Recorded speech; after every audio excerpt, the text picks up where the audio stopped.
Arnold Henning asks, this is a very interesting question that is going to definitely not have any controversy. Do you think ExpressLRS or Crossfire is better if price isn't a problem? Thanks a lot. Certainly one of the advantages of ExpressLRS is the lower price. So if you take cost out of the equation, then that does take away one of the advantages that ExpressLRS has. The big advantage of Crossfire is going to be the relatively consistent hardware quality and firmware quality.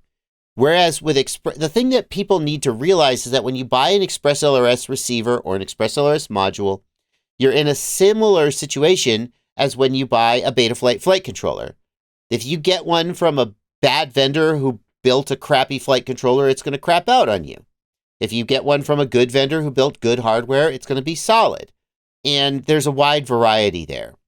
And people aren't used to thinking about their receivers this way. They're used to just buying receivers and having them be reliable. So if you want to just buy a receiver, have hardware that you know you can count on. Obviously, nothing is 100%. Crossfire has had their problems in the past. But it's certainly, you can count on Crossfire's consistency in a way that you can't. Whereas with ExpressLRS, you have to be like on the Discord and be like, hey guys, is such and such a receiver okay to buy? And then they go, oh, no, don't buy that one. Oh, it's messed up. No, it has a problem. Or like, well, the latest batch is okay, but if you get an earlier batch, it had this issue. And if you hear that and you go, this is bullshit.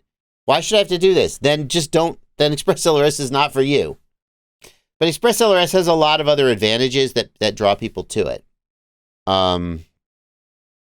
Crossfire 900 megahertz is going to have better range and penetration, but it only goes up to 150 hertz. So the latency is not going to be as good as ExpressLRS. And realistically, Crossfire, you often are going to be at 50 hertz if you really want to get the kind of range and penetration that people expect, which means, but like many people are okay with that.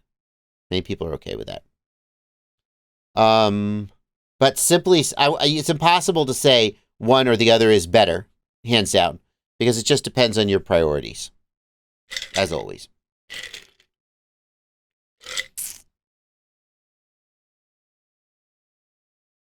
Like, I'll give you an example. I was talking today with somebody who was testing I was talking recently with somebody who was testing ExpressLRS.